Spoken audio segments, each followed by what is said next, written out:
Okay, I'm going to start with the day I was born. Oh, Okay, yeah. so of course I don't remember the day that I was born, but I do have the stories of I was born 26th of April, 1945. So that was the end of the Second World War. And this is what I understand. My father named me. Oh, So first of all, I believe that I had like a shadow of a V on my forehead. And he said that was V for victory. But he did not like the name Victoria. So he changed that to Valerie. Because I was born at home, up in the mountains on their estate, the midwife who looked after my birth was named Fanny. But my father did not like the name Fanny because that had a kind of intonation of you're behind. yeah. So he changed it to Fleurette. And then he just put the Anne in the middle to make it sound good, Valerie Ann Fleurette. Oh, interesting. I did not know that. Well, there you are. Now you've learned something. I'll just give you I was the fourth child. So my sister, the eldest, was 6 years older than me, Patricia. And then came David, who was 4 years older than me. And then Michael, who was 3 years older than me. And I'll kind of try to describe where I was born, their estate. Yes, so the estate was, my father named it because he came from Ireland and his second name was Castleton. I don't know, it seemed to be a family name that was given to the first son, although he wasn't the first son in his family, but it was his name. And he named the estate Castleton after that, after somewhere in Ireland, I guess. When my father was a banker, and he had rheumatic fever when he was a child, and that affected his heart. So he suffered from angina. And he was a lot older than my mother, I think something like 27 years older than her. Oh, wow. And never been married before. So yes, he started his family late in life, and really, because he'd retired from the bank, bought this estate up in the hills. My mother did all the work. He had a little bar called Paddy's Bar. So supposed to be selling, but I think his friends all came for a little drink, free drink there. And he just loved that life. He loved to be a father. And I do just remember him sitting in what was called a Bobby's chair. It's a chair that it's like a hammock shape, like a deck chair. But okay. It's made of mahogany. It's very strong and sturdy. And two wings come out that you could put your legs up. Oh. Yeah. So, and you can angle them to however you want your legs. So I do remember him in that chair, and he loved to tell us stories about fairies and goblins and leprechauns. Going Good into Irish the woods. folklore, I'm sure. Yes, but he made it in Dominica, and we were the center of the stories, going into the forest and meeting all these fairies, and very exciting. So those are all very positive things that I do remember about him. The estate was oranges and grapefruit, and my mother had the job of running the estate because my father was not in good health to do that. Right. So she had an overseer. His name was Tyrrell, and he lived in the village, near the village, and he would bring his children if they were, small, and sometimes my mother just taught them when she taught my brothers and sisters. We didn't have money, but we had help. So we had a cook, and the cook had their own little kitchen, which was way away from the house, and cooked on the coal pots. Of course, a lot of it was food that we grew, and a little bit, what they called a little bit of relish, which was the meat. Maybe, the tail of something or whatever. Right. Did you guys have chickens or anything like that? Yes, we had chickens, and definitely we had all of them. So we had eggs. And so we had a good diet. I would say a healthy diet. Lots of oranges, lots of grapefruit. and so we had all those little children that used to come up. So that's who we played with. Right. They all came from the village. They came with their mothers or their father. And as I said, if my mother was teaching, they sat down and learned too. So, and the people in the next estate, they had a daughter that was my brother's age, David's age, and she came to school too. So my mother kind of had a little school going. So, but remember, I was the youngest. So I'm talking about her teaching Patricia and David and trying to teach Michael. She found that very hard because he was not interested in school. He wanted to be outside with the chickens and the animals and out, having fun, running around. Yes. But when my sister, Patricia, was 8 years old, she had the opportunity, her cousins, Primrose and Vanda, their parents were going to go to Africa. So they were going to Antigua to live with their grandparents and go to the Antigua Girls High School, which was the school my mother attended when she was growing up. Because my mother valued education so much, she decided she would send Patricia, and she would live with this aunt and uncle, the grandparents of her cousins, and go to school with them. So she left the estate when she was 8. So I didn't have a big sister anymore living there. Just had 2 brothers who really liked to, I got in their way, let's put it. I tried to follow them around. I do believe one time, yes, you know what that's like. I believe one time they just got so fed up with me, they just let me fall into the Whiskey River. And luckily the manager of the estate, the guy, Tyrrell, pulled me out. Couldn't have been more than 3. I was under 4, definitely.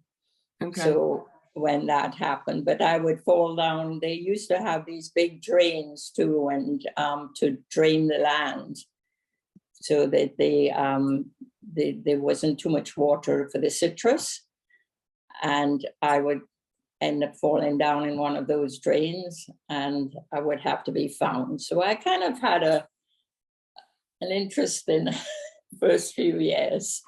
Remember having any toys. I remember playing outside in the mud and making my little cakes and cookies and everything, probably with some utensils from the kitchen. Right. But I do remember my brothers having a little wagon, because they loved to put a snake in that wagon and cover it up with grass and try and get me to pick up the grass and see my face when I got the snake. So that was our life. My mother had a lovely story about a snake, which I could put in here if you want. Sure. So she was walking along with the overseer, and she had the cutlass in her hand and a stick, and he had his cutlass and a stick too. And then they came across this huge snake. It was 12 feet long. So he said, "I'll run for help." And off he went. And she was faced with the snake. So with the cutlass and this stick, she managed to kill that snake, to chop it up. Wow. And so by the time he came back, the snake was dead, and they pulled the snake home and they skinned it, and they used to have the skin of the snake right across the gallery, the ceiling of the gallery, just as her trophy of her trophy. So as you see, she was a strong woman. Yes, not afraid of anything. Not afraid of anything, and just making ends do. So a way Very of, capable, it sounds like, if she was your teacher and the head of the estate. that's right. And then not only that, so she was a driver. So she didn't know how to drive, but she got a car. I don't know, it was a big old car. Don't know makes, but she emptied the back seats of the car and just had the front seats. And she would fill that car with the oranges and grapefruit and carry them to town. Much to my chagrin, she always took David with her. He was her co-pilot. Because the estate was up in the mountains, and the road going down into town was a winding road with a very narrow and a precipice on one side and the mountain on the other side. So you can imagine, like the roads in Spain kind of thing. Yes. So she would go into town with David, and if she was coming back and night was falling, she would put him on the trunk of the car on the front with we call it a torchlight, with flashlight. Oh, he was the headlights? Because she had no headlights. So he would lie on the front with the headlights. And then if she did meet a car on the road, she would just stop and she would say, "You have to get past me. I can't get past you." And so they knew her. Everybody knew her. Marburg. Right. So, they were good to her. They helped her. And when she went to get her license, they actually failed her.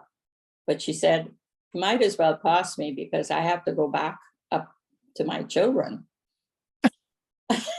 She drove herself there. Yes, she drove herself there. So he passed her.